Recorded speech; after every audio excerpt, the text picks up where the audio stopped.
Welcome to the story of the Elder Scrolls V Skyrim, like you've never heard it before. This story isn't told to you by the one Dragonborn that masters all, but told to you through the eyes of many different characters. From soldiers in the Civil War seeking peace and order, to seeking freedom and to remove the weakness from her lands. From those cursed by the night, seeking to be the vigil in the darkness. To warriors seeking honor, glory, and companionship. To a shapeshifter and worshipper of the Daedra who seeks to live a life as a warrior. To a mage seeking power and the arcane knowledge of Aetherius. To assassins seeking fear and bringing the cold touch of Sithis. To thieves seeking wealth beyond measure. We all hope you enjoy this story of the Elder Scrolls V Skyrim. Journey of the Dragonborn, Episode 1, Footsteps. Previously, I had returned to the Dawnguard to finish what I had started before I had become Dragonborn, to stop Harkon's prophecy of darkening the sun. But on the journey to find this scroll, I was crowned Dragonborn and had to leave the Dawnguard behind. I was called by the Greybeards, and I felt an overwhelming need to follow their call. Harkon and his prophecy now had to wait. Set on a new path of stopping a greater evil, the World Eater Alduin, I was on the hunt for the very Elder Scroll I was after before the dragon attacked me. I was after this scroll so I could look back in time and learn a shout we all believed was responsible for defeating Alduin in the old days. With the Elder Scroll of Dragons, I traveled up the 7,000 steps to the throat of the world, where Alduin was first defeated by the ancient Nord tongues. I used the scroll, and it sent me back in time where I learned of a shout created from humans to tear dragons from the sky. There I learned that the ancient Nord tongues didn't really defeat him, but used the Elder Scroll of Dragons, or the Elder Scroll of Time, to send him forward in time to us. I had learned Dragonrend from the ancients that made it, and I used it to rip Alduin from the sky, but it proved to be useless. I was not strong enough to defeat him. I was not powerful enough. I had barely any words of power I could use against him, and he grew bored and flew away after slaughtering many of those that followed me. But throughout all the failure, I was able to do something I'm most proud of. I was able to stop the Civil War, at least for a time, until I've slain Alduin, or before he kills me trying. I had to stop this war, because divided, the dragons will destroy us all. And the more warriors that die in this war are then devoured by Alduin in Sovngarde. I was able to get them to agree to a truce, at least until Alduin was no more. They both agreed to not spill blood until my quest was complete. Both were serious in honoring it, because at the end of all this, both sides want me on their side so I can end the war for them. I don't believe any of them will betray this truce in fear of me joining their enemy. Truth be told, there's nothing I could even do at this stage, but they see me and see Tiber Septim. Now that both sides had agreed to my truce, the Jarl of Whiterun had agreed to help me trap one of Alduin's allies so we could find out where he went after our battle, so I could track him down and destroy him. When I am ready to, I need to get stronger. I need to kill more dragons and devour their souls. Only then will my shouts get strong, and I need to travel Skyrim and learn new words of power. So when I face down Alduin again, it will be the last time, and I'll be strong enough to destroy him. Now the first thing I did while setting out to gather power to face down Alduin was return to the Dawnguard and finish what I started. I had the Elder Scroll we were missing, so I read all 3 Elder Scrolls: the Scroll of Dragons, the Scroll of Blood, and the Scroll of the Sun. The scrolls revealed the location of Alduin's bow, the very weapon Harkon was after to blacken the sun. The scrolls led me to a cave where I found a snow elf, another one. This snow elf was a paladin for Oriel, the elven name for Akatosh. He told me the only way of getting the scroll was by killing his brother. On the hunt for Oriel's bow, we come across some hidden land in Skyrim untouched by us Nords. It was still a piece of Skyrim that was snow elven, but all were gone. The place was so beautiful. On these travels, I've come across some amazing places, and I'll never forget the Vale. We found this paladin's brother, who turned out to be a vampire and the very one responsible for this prophecy of darkening the sun, the very prophecy Harkon was hell-bent on. We killed him, and for our efforts in wiping out his evil, we were rewarded Oriel's bow, a divine weapon. Now that I had the weapon, we marched on Castle Volkihar and killed Harkon, so he could never darken Skyrim ever again. I had completed what I set out to do half a year ago. But now I knew I had to set out and travel the wilds, learning new words of power and slaying dragons, so I can become strong enough to face Alduin down again. I ordered the dragon bones removed from Skyhaven Temple and from Dragonreach. Tonrak had told me with the bones we have, Yorland Greymane can make armor out of them. I went and spoke to Yorland Greymane, and he said the Skyforge could do it. Luckily for him, Tonrak had found some dragon armor years ago, so he knew where to start making armor for me. The set he had was found by Tonrak a long time ago, but it didn't fit any of us. But he says it will look something like that. Yorland Greymane said it could take a month or so to make, but my companions might have something that can help me gain some power while we wait. So we're after these words of power, yes? I've seen something like those carvings some time ago. In some Nord tomb called Corvinjund Crypt, I had a strange feeling walking up to that wall, feeling that it would be important somehow. There was one in Nightgate Ruins, Sarthol, Vollenrund, Ragnvald. At least those are the ones I can remember. Always felt so strange looking at them, like they were foreshadowing this. Foreshadowing you, Dragonborn. Yeah, remember the one we found in Dustman's Cairn? Well, there's another one of those above Ysgramor's tomb. And I saw one in some old dragon cult fortress. Had some high elf pretending to be some imperial officer. Was a Thalmor plant. Yes, I've seen one of these in Frostmere Crypt. Made me feel strange looking at it. I've no doubt seen plenty of these carvings throughout the last 200 years. But it's been so long I couldn't place a decent memory on any of them. I've seen one of these myself, in Snowvale Sanctum. I'm afraid I've not seen these outside of following you, Dragonborn. But it seems like a good start to getting stronger. We should sort out some planning tonight, and travel across Skyrim gathering these words of power that the others have found. And whatever dragon gets in the way, we add to your power. Okay, so the plan was to find some words of power my companions have found long before they met me. Most of them are up north, but I think we'll travel to Vollenrund and then Corvinjund, then hit the east coast at Snowvale Sanctum, then go around the northern coast where most of these are, then come back down for Labyrinthian and then head into the Reach for the last one. Now all we needed to do was find volunteers to join and follow me. We were all crammed up in Skystone Castle, a fortress built into the mountain, while Winterstone was being prepared on the very other side by Cecilia. Speaking of volunteers, in the last week since I killed Harkon, new people have joined. Cecilia's couriers have been getting out there. Even others from beyond Skyrim have come and joined me. All sorts of people, even old friends, like Ronica and Kaldic Mooneyes. I met them long ago when I joined up to the Bard's College. They helped me in Dead Man's Respite. They were the very first ones to see me learn a word of power. Once they figured out that I was the Dragonborn, they came looking for me, but couldn't find me since we had left Skyhaven. But now with Cecilia's couriers out there spreading the word, they knew where to find me. I welcome them once more. They helped me long ago when they didn't need to. And it can't help to have more pureborn werewolves like Freya around. I even had another Daedra join us, this one being a Dremora, one of the ones Cecilia really hated.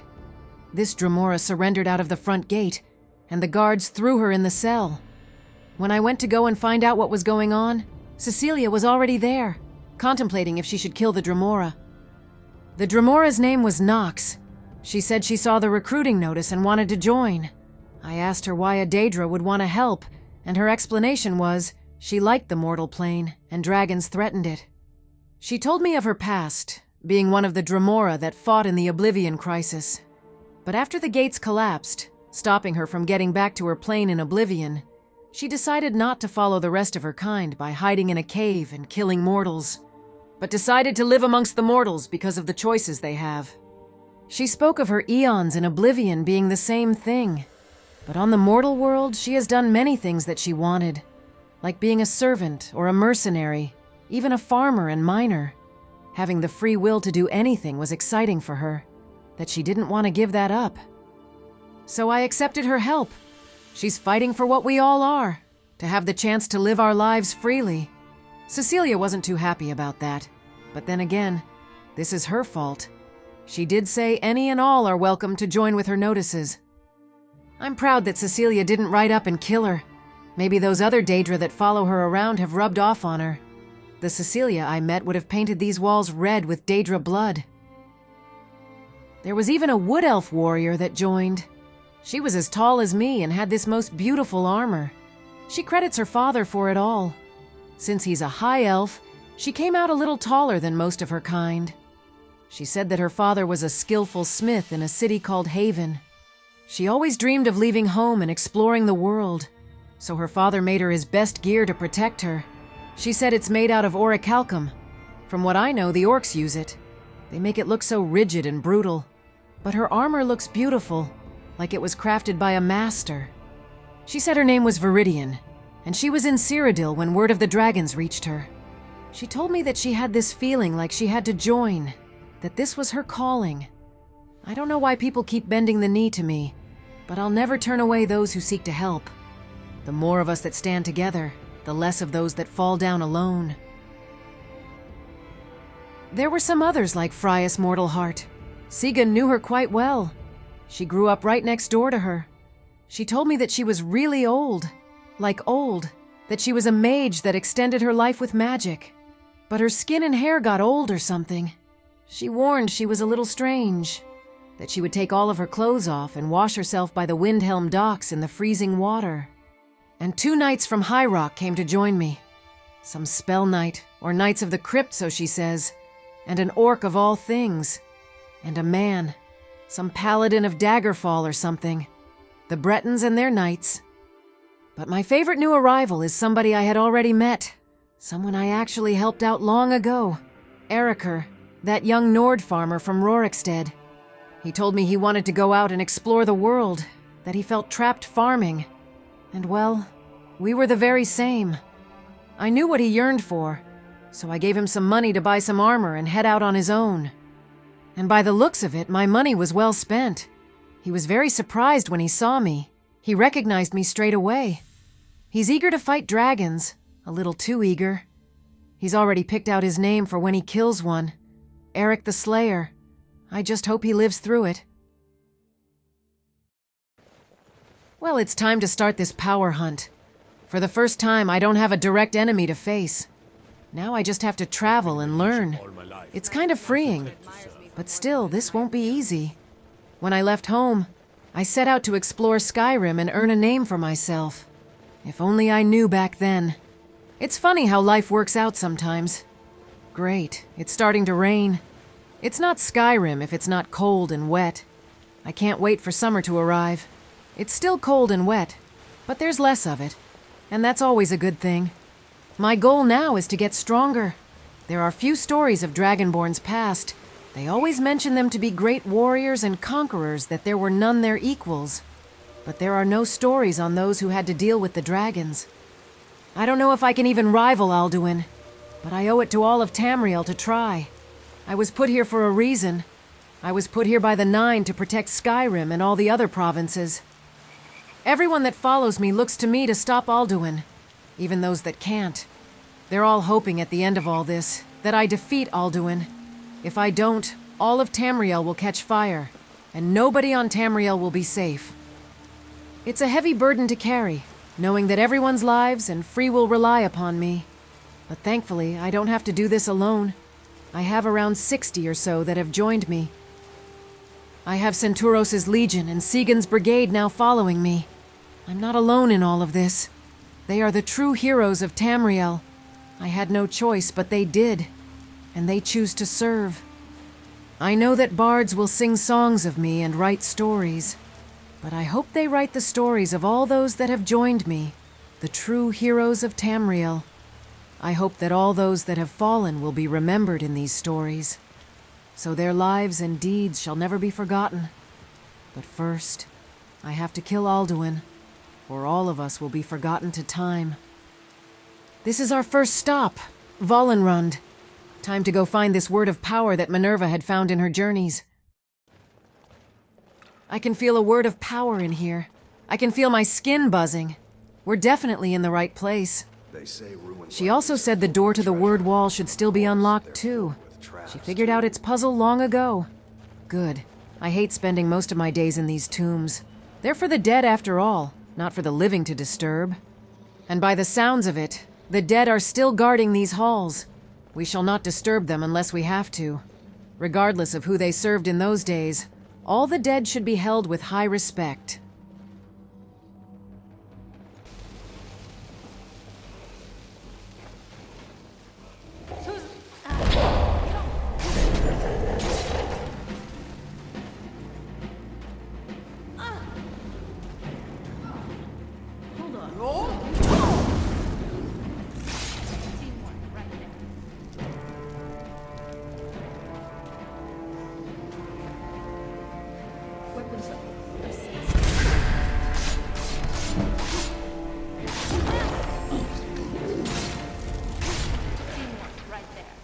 Even the ghosts come back to life to guard this place.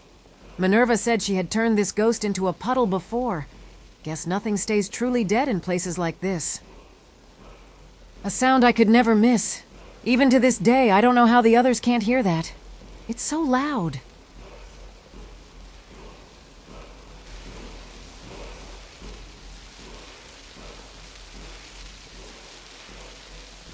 The word of power was Las, which translated to life.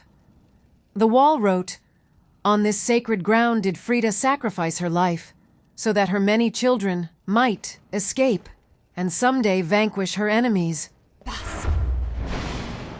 Wow. It showed a red aura around people. Even the undead like Serana. And the living. This could be a very useful skill while deep in ancient tombs. Being able to see what's ahead of us will help out. What was that word of power, Dragonborn? It was life. When I say the word Las, a red aura shows up around all things living and dead. It will be quite helpful in dark ruins. Interesting. I'll have to write these down as they go. Speaking of, I'll have to ask you later on where you learned the other words of power. Be good to write down for a book or something to help the next Dragonborn when we're all gone. What were you doing when you found this word wall? I was on the hunt for Shalador's writings. The only reason I remember this was because that's a day I'll never forget. Ending up drinking Daedric wine and sleeping with a Daedric prince in Whiterun. Wild times, but he knew how to please a woman. By the 9, Minerva. You're very strange.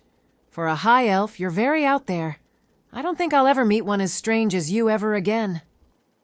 Wow, thanks, Dragonborn. You know how to make a girl feel special. Oh, I'm sorry. I didn't mean it like that. More like you're very out there from every other high elf I've met.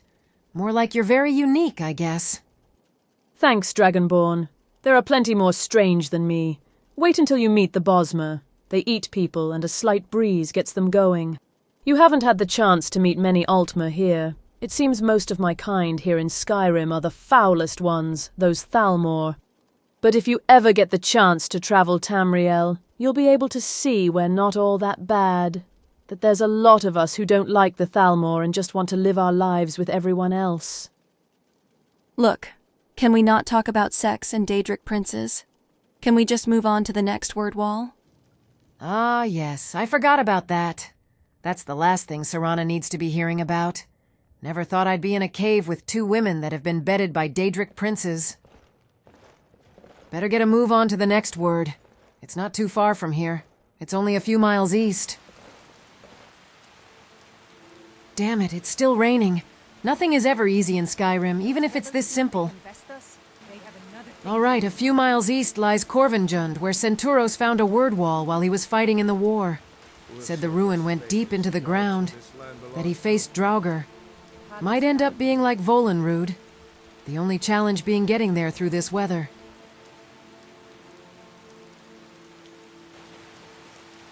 Out in the open, it's always a good place to think about things. Like what would have happened if the vampires didn't pop up, or the dragons? Where would I be now? Traveling the roads of Cyrodiil with my bag and my flute. Sometimes I like to imagine that Lysra would be by my side. I imagine her all grown up looking like me, but with blonde hair. Sometimes when I'm off dreaming, in the corner of my eye, I see a little girl with blonde hair. But when I go to see, she vanishes. What I would do, just to see her again, run around and throw mud at each other. To have Mother watching over us, laughing at our silliness. They might be gone, but they are always sweet memories to look back on. What happened here? Looks like a graveyard of mammoths. The giants bury their mammoths here? That's kind of sweet. I didn't know they cared this much. I thought they ate them, but they treat them more as pets. Maybe there's more to learn about these giants. The last time I was around giants, they were all trying to kill me. Maybe they are just like us. Some are good and others are just bad. Imagine if they could talk to us. How interesting would that be? They would be useful allies against the dragons. Anyway, like I was saying, when I'm out in the wilds, I'm always imagining how life would have turned out if my path was different. But at the same time, I wouldn't have met the amazing people I have. I would have never met Serana, who I love, or my closest friends like Centauros and Sigund. I would have never brought peace to these lands. I know that I was put here on Tamriel for a reason, and I don't think I could have ever escaped this life. But it's always fun to imagine how it could have turned out if fate wasn't so strict. I could have ended up marrying a farmer and starting a family out in the Rift. But instead, I fell in love with a woman I hated, for a crime she didn't even commit. I hated her for what she was, and she proved me wrong and truly opened my eyes to the world. Without Serana, I wouldn't be the person I am today. That's for sure.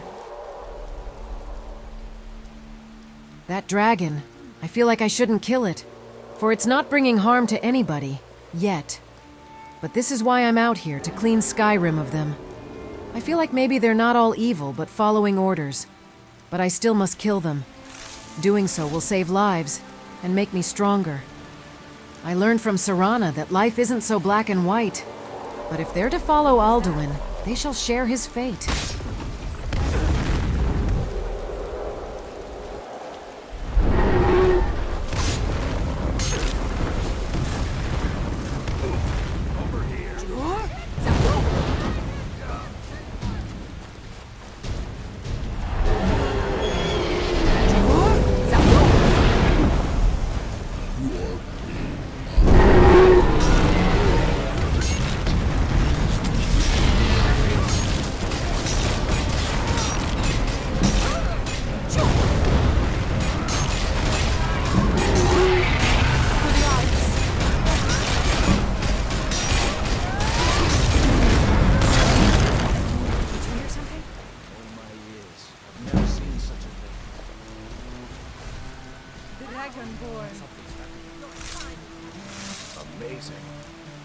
Another dragon that can't hurt anyone ever again.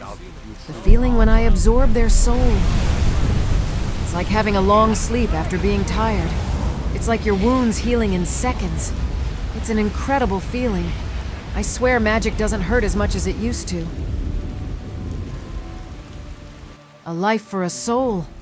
We lost Lavius, one of Sigund's Stormcloaks who was an Imperial. Sigund held him in great regards.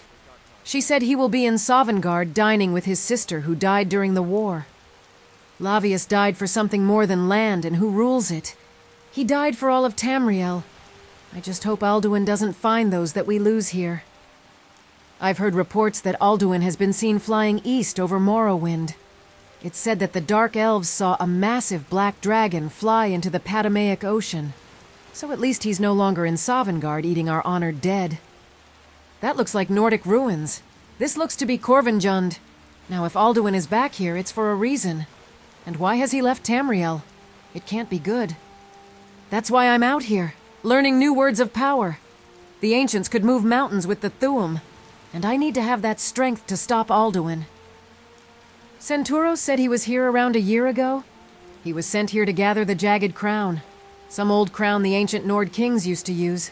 Made out of dragonbone, it said. This was before the war really started, he said. He was sent here by General Tullius after some battle he had that earned the general's attention. He explains that the Stormcloaks had arrived before the Imperials, but they swept through them, and the Draugr further down, before finding the crown on some Draugr's head. We're now in the northern part of Skyrim. So we better hurry. The weather can turn pretty quick and takes even longer to travel through the snow.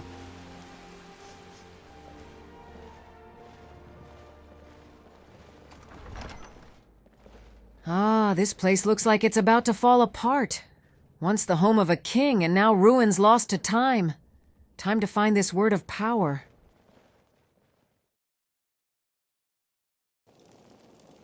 Okay, Centauros, you've been here before. What are we up against, and how deep is this world wall down?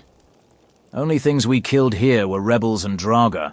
I hear these tombs are cursed, and any that fall in them rise to protect them. So Draga and dead rebels, maybe. No, Stormcloaks arrived shortly after your attack. We retrieved our fallen, so there won't be any of our dead down here. Okay, well that's better. Wouldn't have to worry about all that anyway. We won't have to travel all the way through. On the way out, we opened a passage that led us back to the entrance of the tomb. It's just a long walk down the stairs, and we're at the word wall. Well, that saves time cutting through Draugr and evading old traps. Time to get a move on.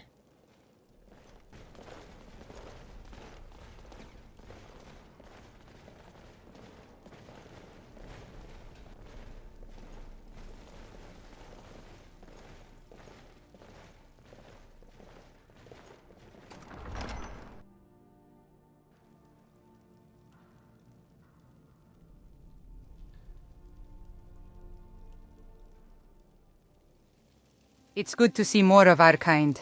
We seem to be very rare. The last one I knew died to a dragon. Yes, we are very rare. I've only ever known me and my brother to have yellow eyes. Our father thinks it's because of him, because he is a werewolf. It is because of him. Any werewolf that has a child creates a pureborn. It's the same for all of us. My mother was like us. My father was a turned, like yours by the sound of it. Yes. He told us that he ended up turning one night and ran far. He told us he woke up covered in blood, surrounded by dead cows. He said he woke to an angry woman standing over him with a shovel. He swore to pay off the debt he had cost her. Over the months he spent helping her, they fell in love, I guess. My father has been with that woman ever since, our mother. She fell in love with him and knew what he was, and raised his children. Sounds like a strong woman, like mine. Your mother? She is like us? She was. She was killed by a hunter long ago. But the woman who raised me is with us. You've seen her. Wears black armor, smells a bit foul to us. The vampire? You were raised by a vampire? That must have been a rough childhood. No, it wasn't. Cecilia rescued me from a freezing cold night. Without her, I would have died. She raised me and treated me with love. Even though she was a vampire, she took great care with me. It wasn't always pretty, but I knew she had my back, and I knew that she loved me. She's my second mother. Without her, I wouldn't be the woman I am today. That's really sweet. Never knew they had it in them. But I guess I have much to learn out here being around so many different kinds of people. I forgot to ask. I got lost in those eyes of yours. Why did you and your brother join up with the Dragonborn? Oh, we met her long ago, when she was joining the Bard's College. We helped her clear out some old Nord ruin like this. We didn't know it at the time, but me and my brother thought she was mad. She was talking about hearing chanting and seeing words glow on some ancient tomb wall. When we realized who the Dragonborn was, we packed up and followed the letters that were left around in the Winking Skeever, and here we are. Well, we're glad to have you both here. If you and your brother would like to learn more about what you are, I'm here to help. Just let me know, okay? Sure, thank you. If we ever need anything, we'll come and find you. Now that everyone is setting up for camp, I might go forward to this Sarthal and scout it out for tomorrow. I'll just have to let the Dragonborn know. Might take someone with me. I'm the only one here who can travel safely at night in these parts. Freya, my dear, where is the Dragonborn? She's with Sigund and Centauros. They went down about 5 minutes ago to find that word of power. Nightingale, me and you are going to this Snowvale sanctum now. No, we are not. The first time we met, you almost killed me. And the last time I followed somebody inside of Snowvale, they almost did kill me. Those are some really bad odds, Dark Knight. And you've made it pretty clear you would try and end me again. So we aren't going anywhere alone. Okay, let's straighten something out. The first time we met, I let you get away. I saw you run into those tree lines. You're only alive because I let you live. I know who you are.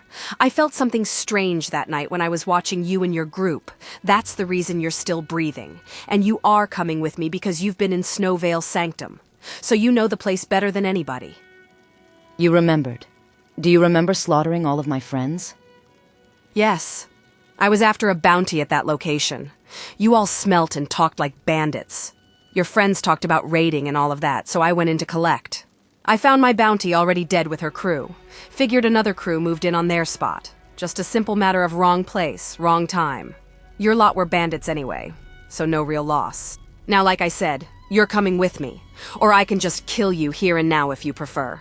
Your odds are horrible either way. We were bandits, but we only attacked other bandits. We never killed innocents or those that didn't have it coming. But fine. You try anything out there, Cecilia, and I won't be as easy to kill as I was last time. Freya will let the Dragonborn know where we are going. Time to head off.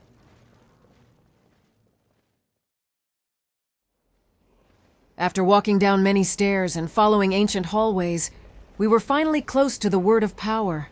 I could hear it calling out to me through walls. We were here, once where Centuros was, and if the fates were different, where Sigun could have been. Here Centuros found the jagged crown, once worn by Skyrim's ancient kings. And while leaving the place, he was distracted by a wall with strange carvings. He said these walls made him feel odd, like they had a purpose. They do. And that purpose is me. Now I'm one step closer to ending the World Eater.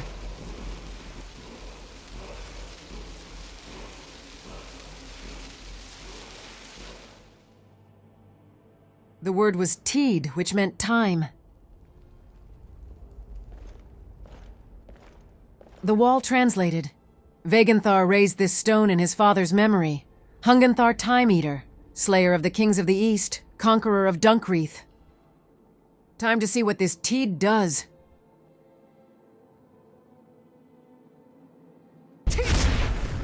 Wow, everything is going slower. This Word of Power, it's slowing down time. That's amazing. The power of the Thu'um is crazy. The ability to slow time. What other powers are out there I could learn? What was that shout? You looked funny, like you were somewhat faster, even though you were walking. You saw that too, yeah? She looked normal, but faster in my eyes. Looked really strange, Dragonborn. The word I just learned from that wall, slows down time, is why. Everything around me slowed down. It was something else, I tell you. This could save lives while fighting dragons, or fighting anything. Well, I'm glad it helped. Good to see something come out of the war that wasn't a complete waste. Centuros is going to show me around this place, where he found the crown and all that. We'll meet you back up top, Dragonborn. Yeah, when we're done here, we'll meet you back up top. We shouldn't be too long. All right, I better head back upstairs and find Serana.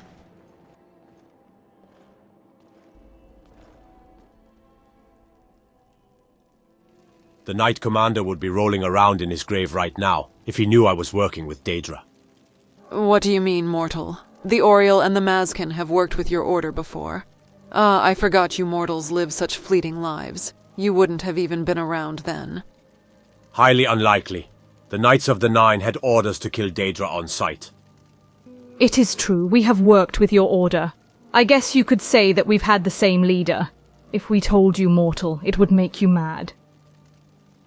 I knew it. Both have had the same leaders, of course. Sheogorath was the Crusader. He hid himself amongst the mortals to take out Dagon's plans for destruction. He turns up in Tamriel, foils Dagon's return, and the Crusader is seen entering a strange gate of madness, and then it vanishes. It all makes sense. Are you as mad as their lord? You have to be an entire new level of stupid to be saying that out loud. You're lucky Cecilia isn't here. If you told her that the man she loved all those years ago was a Daedric prince, your head would be rolling away right now. She's right, she'd know, being raised by Cecilia. That vampire hates Daedra, and if she found out that the Crusader was in fact that mad bastard, she'd kill anybody that heard you say those words. Where is Serana? Something feels off. I have a worrying feeling about her, and they always seem to be true. If you're looking for your pale blanket companion, she went further into the ruin. Something must be up. Something must be on her mind. The walk here, she looked lost and her eyes wouldn't meet mine.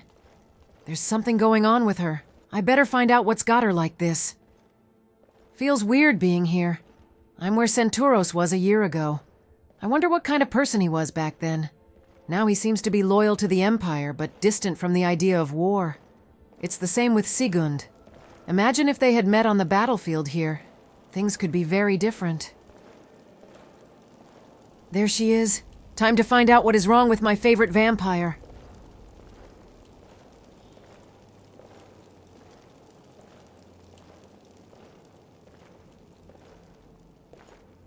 I'm glad you're here.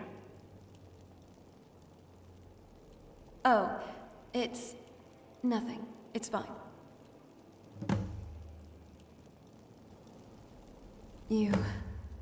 You really can tell that there is something else. Looks like I can't hide it from you any longer, or else you'll just keep pestering me about it until my soul slivers up to Cold Harbor. But I don't even know if you'll forgive me after this. I'm really sorry. Do you remember when you first met me, back at Dim Hollow Crypt? How could I forget that? It feels like it only happened yesterday. Even back then, I thought Serana was beautiful. I guess that's where my life was about to change forever. Did you ever ask yourself why you were so calm when you first saw me? You were a vampire hunter. While you were new to the Order, you still accepted that as your creed. Otherwise, you wouldn't have slayed every single vampire that my father sent. Then, why didn't you kill me? I just looked like any other vampire in that cave. Maybe a bit more attractive, but you get the point. Being a trained vampire hunter, your first instinct would be to draw your blade and attack. You would have slain me then and there, taken the scroll, and fled. But you didn't. You were so calm because I casted a calm spell on you. Look, you were the first person I saw after being locked up for thousands of years.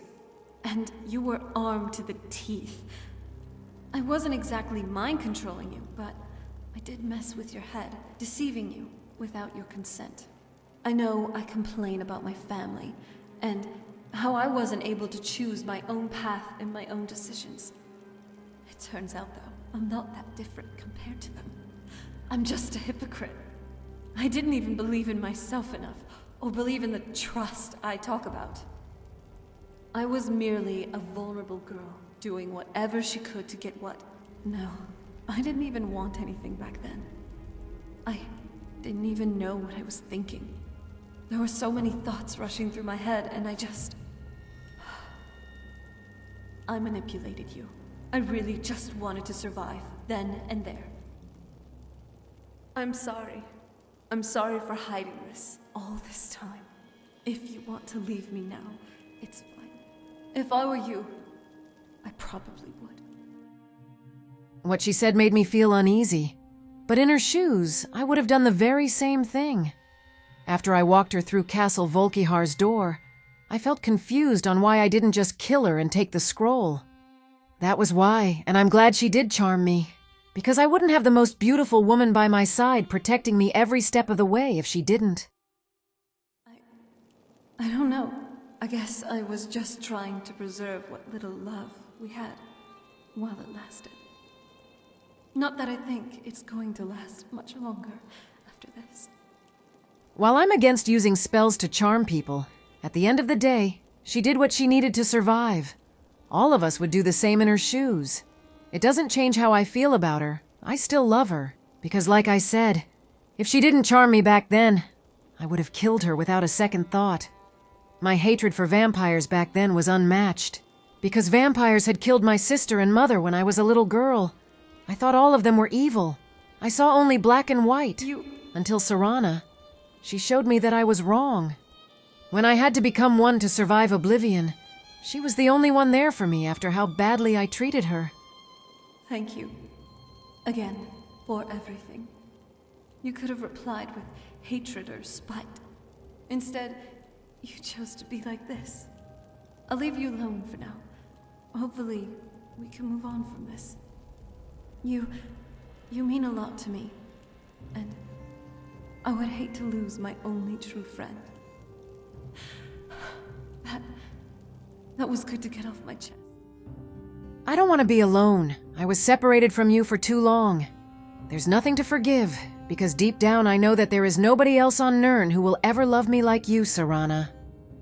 When I was like you and falling apart to the bloodlust, you were the only one there for me. You didn't let me become a monster. You helped bring me back into the light. When it came down to family or choosing to save the world, you chose to save the world. There is nobody I'd rather be with, and I would never take this journey without you beside me. Even now that we fight dragons that breathe fire hot enough to melt stone, you still jump out in front of me to protect me from such beasts. And whenever I need somebody to cheer me up, you're always there making me smile. I will never leave your side, my love. By the 9, it's dark out already. Time to get back to a fire and rest for the night. We'll set off in the morning to these remaining word walls. Wait, is that Tonrak and Minerva? Good to see some are making friends. We better give them some privacy. I'm glad to see there's love to be found in such a place. Each day could be our last out on the roads, having to watch the skies. At the end of the day, I have my love by my side and loyal friends trying their best to help me save all of Skyrim from the dragons. Things might be hard in these parts of the world. All I can see is hope. Hope that there's a tomorrow at the end of all this. And I'll fight for that tomorrow for everyone here and those who died trying.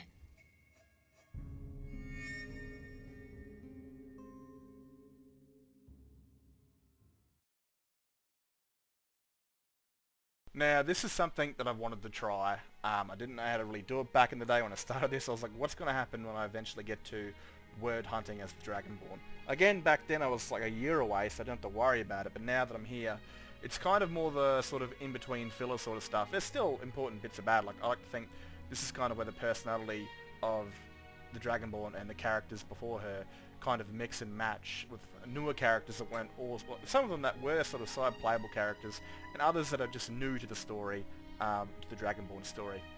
This will be like a... kind of like, I guess, Avatar: The Last Airbender, when they're travelling around the world or around Skyrim finding words of power. Because none of them can teach her to be Dragonborn, but they can aid her along her journey by finding words of power.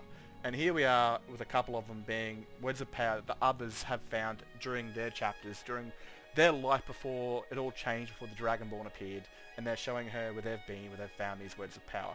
But not just that, they're going to, through these episodes, they're going to journey through Skyrim, aiding her in clearing out hotspots that will have words of power, but have quite a few people in it that are not so nice, and that's the sort of thing they'll help her with. Plus, also the personality of the people mixing and matching with each other, the relationships that will be formed, and of course, people that will die along the way. You know, the dynamic that will change. It will change the characters and even the Dragonborn itself. So these are like, there's certainly things that I think are going to be important in this. Like, for example, on one of these episodes, I want the cultist from the Dragonborn DLC to attack the Dragonborn, that sort of thing. So it, you know, eventually she'll be like, what the hell with these dudes? And she won't worry about them until eventually a certain pain in the ass starts stealing her power, and she has to then deal with that Dragonborn because she can't progress in her power to defeat Alduin if another Dragonborn's out there stealing her power. So she has to go and do that, and we'll return to the chapters when, you know, with Wormstooth and of course Dragonborn.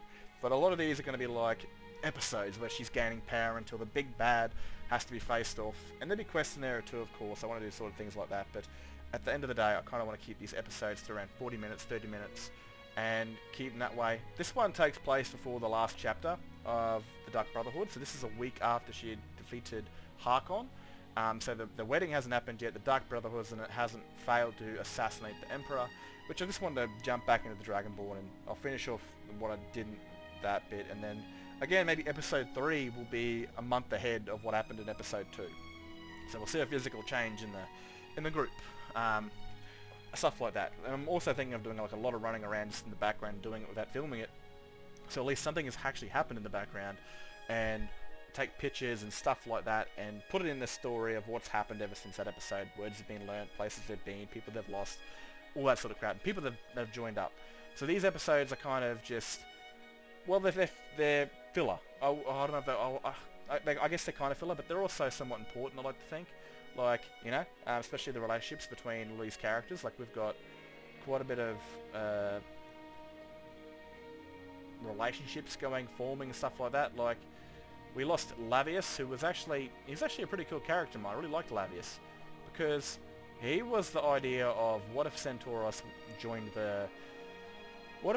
had joined the Stormcloaks, you know, in a certain alternate respect where he'd killed an Imperial officer that was molesting somebody or did something bad, and he was imprisoned and sent off to Syria to be killed, and then he was saved by the rebels and joined them. That was what Lavius was created. He was created from that idea of a playthrough I played years ago of Centaurus being in a Stormcloak, and that's what I went with. And he died. I didn't like. I mean, I hate it because I really wanted him to like go to the war. But during this journey, everyone that follows me can potentially die. Not absolutely everybody, but most of them can, and that's just part of the story.